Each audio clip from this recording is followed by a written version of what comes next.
Bismillahirrahmanirrahim. Wa huwa alladzi arsala ar-riyaha busyram baina yaday rahmatih.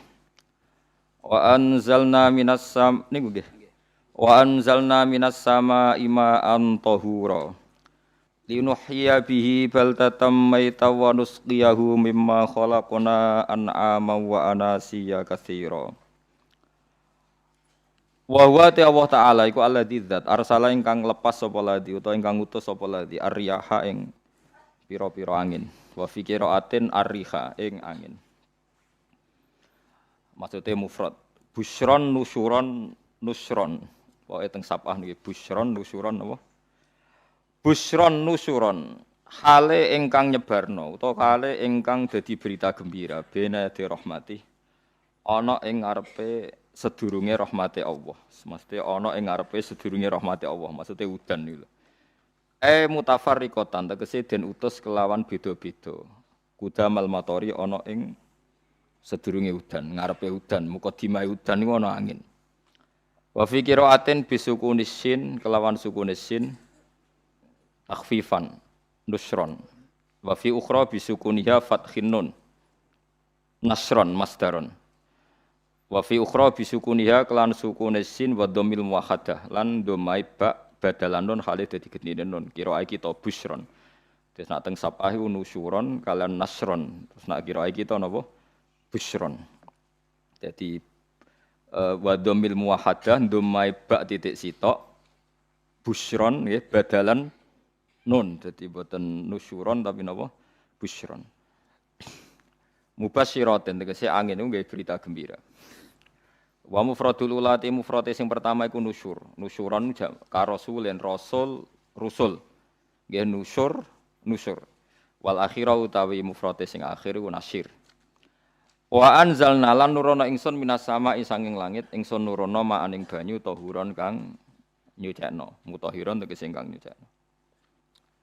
Kaya anut ana sing nyucekno ora ana banyu najis. Di kula terangno nggih cara madzhab Abu Hanifah banyu iku ora iso najis. Wis pokoke banyu iku nyucekno dadi ora iso napa najis. Tapi kalau dalam madzhab Syafi'i itu air yang tidak sampai 2 kolah. 2 kolah niku ukuran 1/4 itu sekira-kira 1 meter persegi. Berarti kiri kanan atas bawah niku napa? 1 meter niku pun 2 napa? Kolah. Niku nak cara Imam Syafi'i jika air sebelum 2 kula itu kena najis sedikit rubah atau tidak rubah najis, nggih. Tapi kalau terlalu banyak meskipun kena macam-macam tidak napa? Tidak najis. Terus illa mata ghayyara kecuali yang rubah. Di misalnya ada limbah, ada kubangan besar gitu yang beribu-ribu liter tapi kok warnanya sudah warna coklat ya kayak tinja macam-macam itu dihukumin apa? Najis. Tapi wis macam-macam malah madhab dalam air itu. Tapi saya pastikan itu madhab ulama. Saya pastikan itu madhab ulama. Kalau teks hadisnya begini nih, monggo nak jiran api latihan ijtihad, kok menyesatkan ya ora apa-apa, sementing ini latihan. Ya. Jadi di Madinah, ini hadis di Musnad Ahmad. Di Madinah itu ada sumur, bukan sungai loh. Saya ulang lagi sumur, bukan sungai. Kalau sungai itu konotasinya kan luas, panjang, mengalir. Ini sumur, bener-bener apa? Sumur. Sumur, ya gedene sumur enggak sepiro. Nabi itu wudu di situ, terus diingatkan, ya Rasulullah, itu sumur dulu, zaman sebelum engkau datang, sebelum ada Islam di sini, dipakai pembuangan jifah, batang anjing, dan nyuwun sewu kotoran orang haid. Ya, kotoran orang haid. Terus saat itu Nabi ngendikan alma tahurun la yunajjisuhu syai'un. Kata Nabi yang namanya air itu menyucikan. Tidak pernah bisa kena najis. Ya. Alma tahurun la yunajjisuhu syai'un. Terus Nabi wudu. Ya sudah begitu. Ya sudah begitu sampai rasa bojiro-jiro. Alhamdulillah hadisnya ngono. Ya kan ya, paham kan ya? Mana nak sampean ditangkleti? Kulon sering ditanya sama orang-orang Jakarta, Gus, saya ini punya air langganan PDAM, itu dikelola dari sungai ini. Padahal sungai ini mulai tinja sampai sapi tank macam-macam ya ke situ semua, Gus. Terus gak baunya karena kaporit. Itu gimana itu, Gus? Suci ndak itu? Terus saya tanya, lah kamu pakai ndak? Ya sudah pakai, tapi tetap tanya hukumnya. Itu kan seperti yang di Jakarta itu kan misalnya yang diolah itu kan sungai macam-macam tuh. Lah itu yang limbah keluarga ya kalau untuk nyuci piring nggak apa-apa. Sapi tank macam-macam kan ke situ juga. Ya kan ya, cara kok istihad ya. Karena kalau menurut Syafi'i, dua kolah pun tidak ada pengaruhnya kalau terlalu banyak apa? Bahan yang apa? Najis, yang limbah itu yang najis. Ya jelas najis ya. Kalau teletong sapi kan ijek ono intikal madhab, rausul makul tohir. Kotoran hewan suci itu suci. Masih banyak madhab yang mengatakan bahwa kotoran barang suci itu suci, masih bisa intikal. Kalau kotoran manusia itu lebih kriminal, nggak ada madhabnya itu. Jadi kotoran wedhus iku ono ulama sing darani suci, tapi nek kotoran ruhin gak ono. Nah, itu kan repot.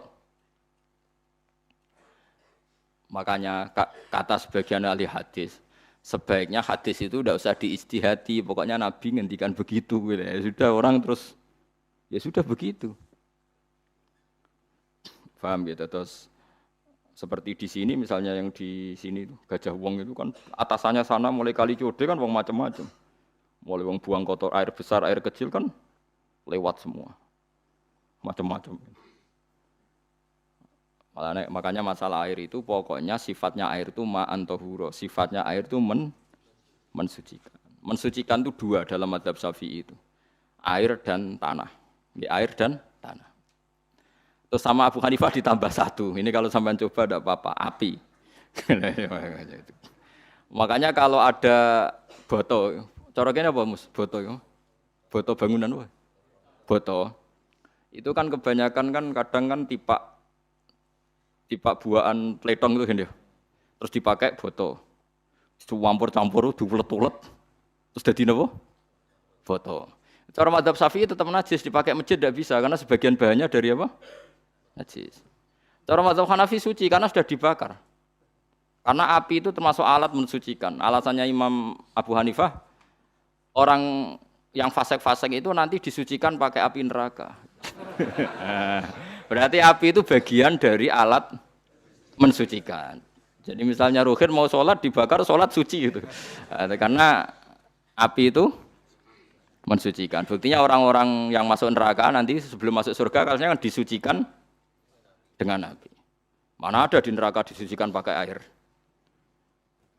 Artinya kalau ada batu bata itu yang dipakai dari najis ya kemudian dibakar, itu berarti cara mazhab Hanafi suci. Alhamdulillah tuh. Jadi kita bikin masjid nyaman karena bahannya dianggap apa? Suci. Lewat apa?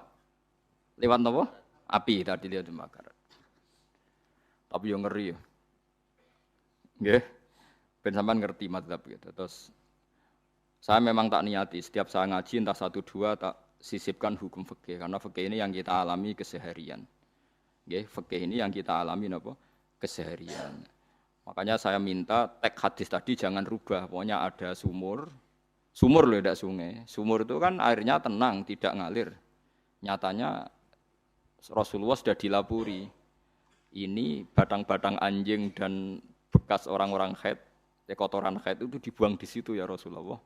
Terus Nabi menjawab, alma la yunajjis alma utahurun la yunajjisuhu syai'un.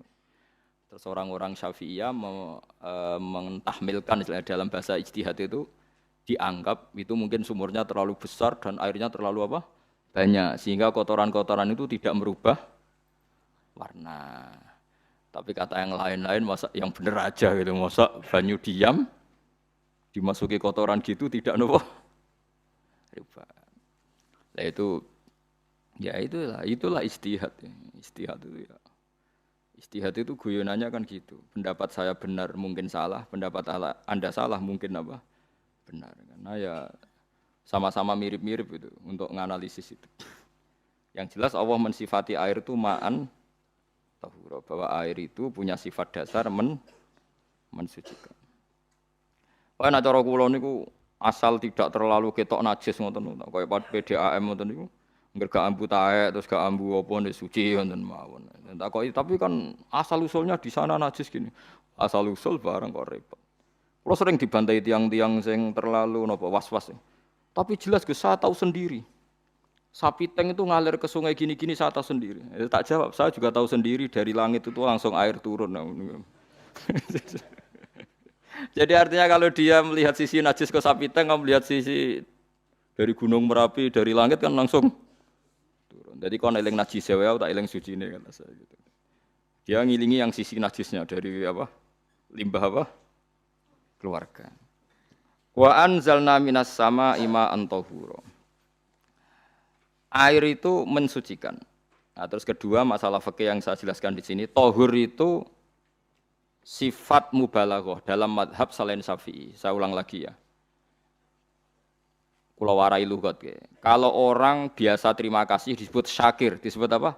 Syakir. Kalau terlalu banyak terima kasih disebut apa? Syakur. Kalau kadang memaafkan disebut ghafir, orang yang memaafkan. Kalau sering memaafkan disebut ghafur. Jadi dalam disiplin lughat kalau wazan fa'ul itu berarti menunjukkan terulang-ulang. Paham nggih Pak? Apa? Terulang-ulang. Sehingga mazhab selain Syafi'i mengatakan air satu ciduk kan ya. Dipakai wudu, setelah itu mustakmalnya dipakai lagi boleh. Mustakmalnya dipakai lagi boleh. Alasannya fa'ul itu mubalaghah gitu loh. Jadi sesuatu yang terulang. Paham nggih? Saya ulang lagi ya. Tahur itu kan wazannya fa'ulan. Tahuran berarti wazannya fa'ulan. Fa'ulan itu berarti ikut wazan mubalaghah.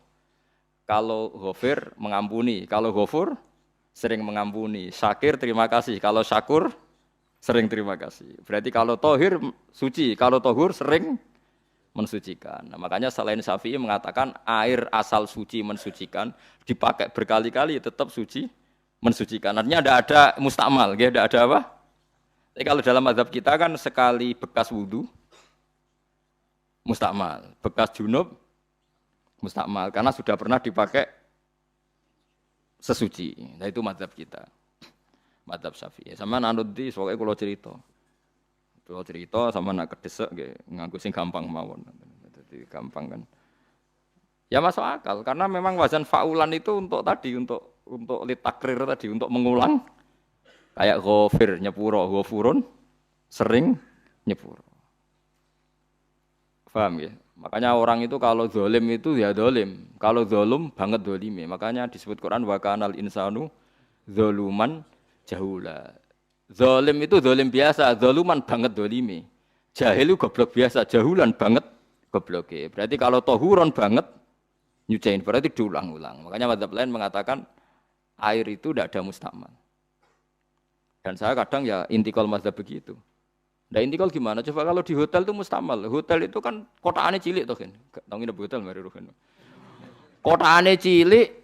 Terus kalau kita misalnya junub atau apa pakai ciduk itu kan tetap nyiprat toh mus.